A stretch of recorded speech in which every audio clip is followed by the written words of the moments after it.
Wala na sa Davao si Pastor Apollo Kibuloy, biro pa nga ni VP Sara. Nasa langit.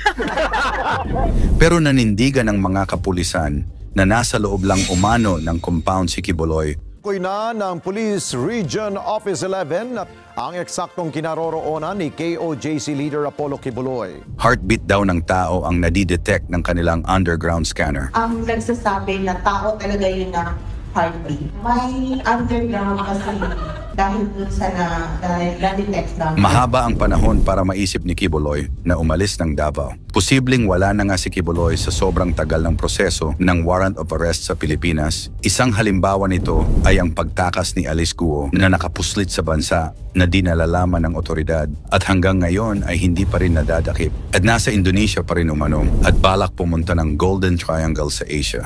Wala na nga ba sa Davao si Apollo Kibuloy? Saan na kaya ito nagpunta? Hanggang kailan mananatili ang PNP sa KOJC compound kung walang Kibuloy na matagpuan? At alam nga ba ng mga Duterte ang kinuroonan ng pastor? Apollo Kibuloy, nakatakas na ba sa Pilipinas? Yan ang ating aalamin.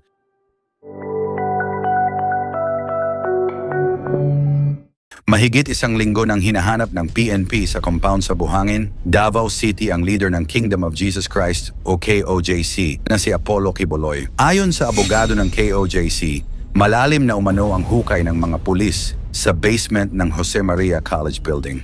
Nagpakita pa ito ng larawan ng ginawa umanong tunnel para hanapin ang bunker na kinaroroonan daw ni Kibuloy. May video rin sila ng umano'y drilling operations ng mga pulis. Bagamat hindi kinumpirma, sinabi ng PNP na legal ang kanilang mga hakbanga para mahanap si Kibuloy. Bahagyaring nagka-tension sa compound matapos hindi pumayag ang KOJC members na buksan ng PNP ang Emerald Gate sa JMC. Walang mga armas, tinirahan ng bigas, mapang-abuso kayo siya ng pangyarihan. Ayon sa PNP, kailangan buksan ang nasabing gate upang madaling makapasok ang kanilang puwersa at para mas mapadali daw ang kanilang ginagawang paghanap kay KOJC founder Pastor Apollo Kibuloy at pagsisilbi ng arrest warrant dito at mga akusado para sa mga kasong child abuse at human trafficking. Pero nag-aalala umano ang KOJC dahil wala raw scanner sa Emerald Gate. Saad ng isang miyembro. Gusto lang talaga ipapasok yung mga kontrabando na hindi pinadaan ng scanner dahil nahirapan sila. Dahil meron kaming na-check, nakuha, nahuli ng mga exclusive doon sa Gate 18. Ayon sa spokesperson ng PNP Region 11, May scanner or wala kami ipapasok na mga gamit. Plan at evidence. Kung maipapasok naman kami ng mga gamit, it would really in aid sa ginagawa namin na pag-search kay Kibuloy. Kaya hindi lahat ng mga tactical and operations or strategies namin ay pwedeng ihayag sa publiko or ihayag sa members ng KOJC. Kasi at least din yung operation, ayaw din naman namin na ma-jeopardize.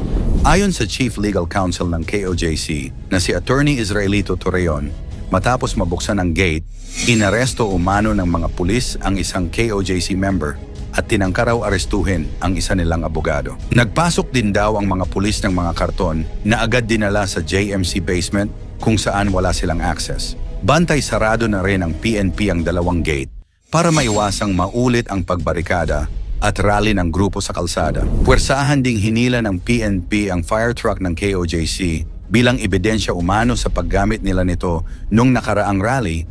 Bagamat may mga nagsasabing wala na sa loob si Kibuloy, naniniwala pa rin ang Philippine National Police na nagtatago lang ito sa loob ng KOJC compound. Kaya puspusan pa rin ang kanilang operasyon at ang mga kapulisan ay nanindigan pa na heartbeat ng tao ang na-detect ng kanilang underground scanner. Yung operator naman ng device, ang nagsasabi na tao talaga yun na heartbeat. Hindi siya heartbeat ng daga o anumang hayop. Kasi pag gano'n, hindi pala effective yung mga previous nila na mga successful na retrieval and rescue operations na ginamit yun naman siya.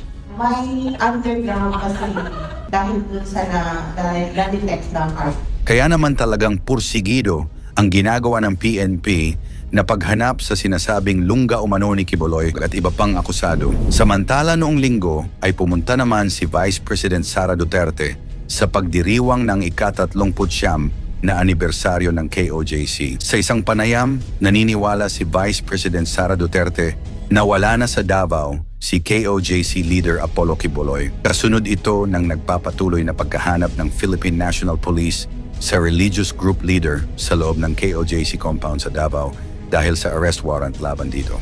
Ayon pa sa pangalawang Pangulo, tingin ko wala na si Pastor Quiboloy dito sa Davao City dahil mahaba yung panahon na pwede siyang umalis na sa Davao City dahil mahaba din yung grandstanding na nangyari doon sa Senate. Nang matanong kung sa tingin niya ay nasaan na si Quiboloy, ang hula at biro ni VP Sara, Ako, kung one guess kung nasaan si Pastor Quiboloy, nasa langit.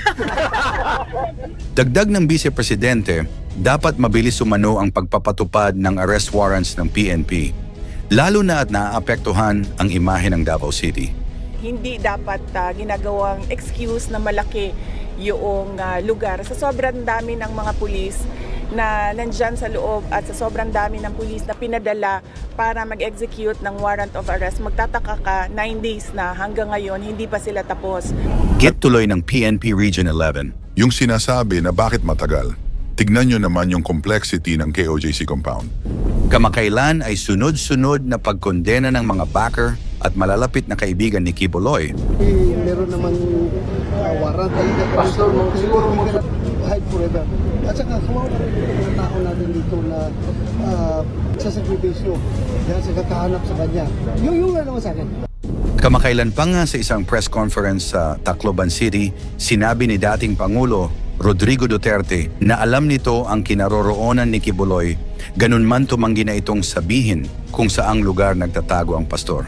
Ayon pa sa dating Pangulo, Pastor, siguro mag-surrender. Huwag mag-surrender, tago ka na lang. Pero kung tanongin mo kung saan si Pastor, alam ko. Alam mo kung saan si Pastor. Pero secret.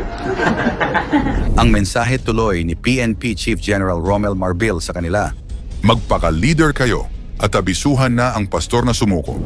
sagutin na raw ni Quiboloy ang mga akusasyon laban sa kanya sa tamang paraan. Hinikayat niya rin ang mga member ng KOJC na wag harangin ang kamay ng batas. At ang gusto na rin ng kapulisan kay Quiboloy na sana ay sumuko ito para makapagpahinga na rin ang KOJC members at mga pulis na mahigit 1 linggo nang naka-duty sa KOJC compound. Sana nga ba nagtatago ngayon si Quiboloy? Talaga bang ang pastor ang nadi-detect ng PNP na nasa ilalim lang ng compound? At totoo nga bang alam ng mga Duterte kung saan nagtatago ang pastor na dapat isiwalat na para hindi na tumindi ang tensyon? I-komento mo naman ito sa ibaba. Huwag kalimutang i-like at share ang video. Maraming salamat at God bless.